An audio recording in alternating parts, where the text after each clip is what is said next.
Bibble, the bubble-breathing little dragon. In a mountain full of dragons, there lived one very small dragon named Bibble. But Bibble wasn't like the others. While the other dragons huffed and puffed fire into the sky, Bibble blew bubbles, not hot roaring fire, not even tiny flames, just bubbles.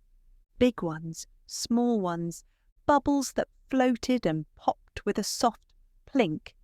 And Bibble's bubbles changed colour depending on how he felt.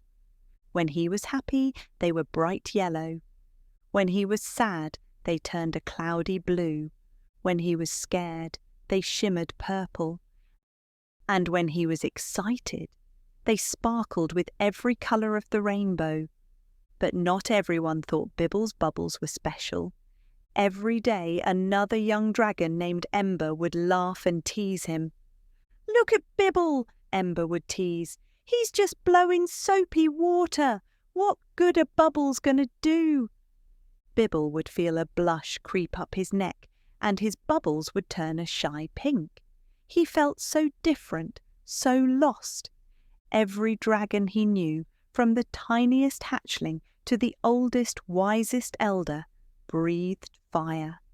And here he was, making rainbows that popped. One sunny morning, after a particularly bubbly practice session where Ember had teased him until his bubbles were a deep, embarrassed purple, Bibble decided he'd had enough. He stomped his little dragon feet, puffed out a stream of angry red bubbles, and headed down, down, down the winding paths of Dragonstone Mountain. He didn't know where he was going, but he knew he wanted to be far, far away from Ember and his fiery puffs.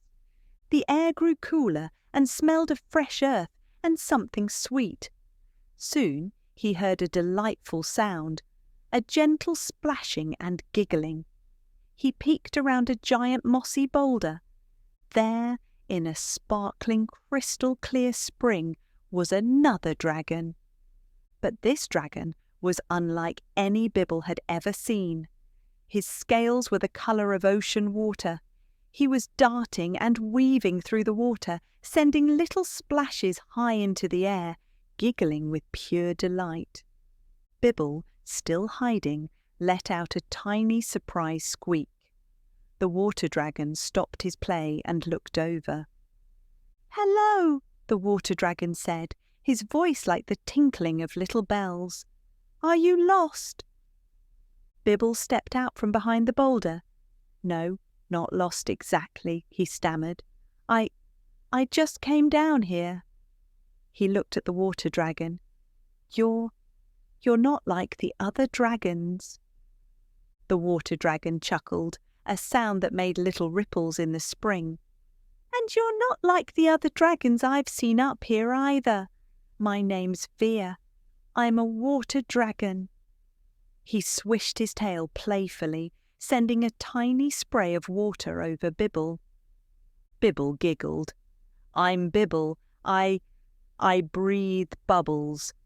He puffed out a stream of bright, happy yellow bubbles. Veer's eyes widened. "Bubbles! Wow, they're so pretty, and they make the most amazing sounds when they pop, like little notes of music." He listened as a few yellow bubbles burst with tiny, joyful pop, pop, pops. Bibble had never had anyone say his bubbles were amazing before. A warm, fuzzy feeling spread through his chest, and his bubbles glowed an even brighter yellow. "I can manipulate water," Veer explained, doing a little swirl with his tail that made a tiny whirlpool.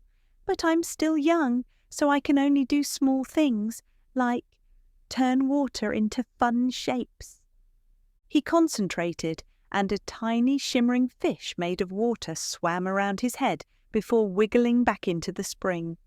Then he made a little water flower bloom and a water star sparkle. Bibble was mesmerised.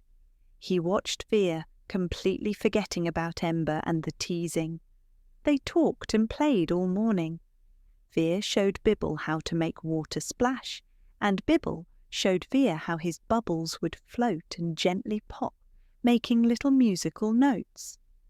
Bibble learned that there were so many different kinds of dragons in the world, not just fire-breathing ones, and for the first time he didn't feel so alone.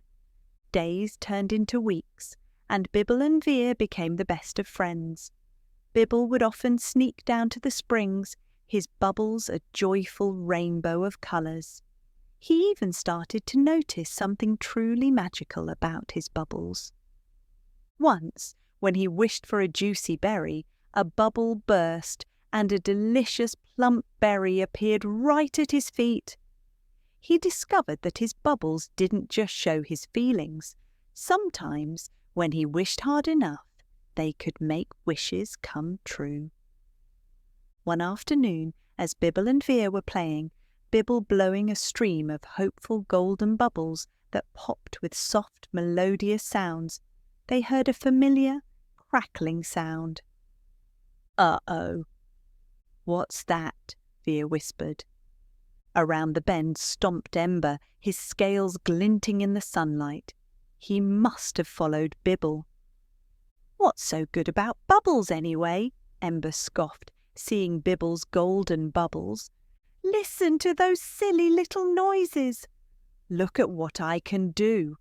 He took a deep breath, puffed out his chest, and roared. A huge hot blast of fire erupted from Ember's mouth, much bigger than he usually managed. It wasn't just a practice puff. It was a fiery wave that slammed into a very old, very dry tree nearby. Whoosh! The tree instantly burst into flames. The fire, fueled by the dry leaves and branches, began to spread, licking at the ground, heading straight for the sparkling spring and the worried dragons. Ember's eyes widened with surprise and a flicker of fear. He hadn't meant for his fire to be so big. He was still practicing control, and sometimes his puffs got a little enthusiastic.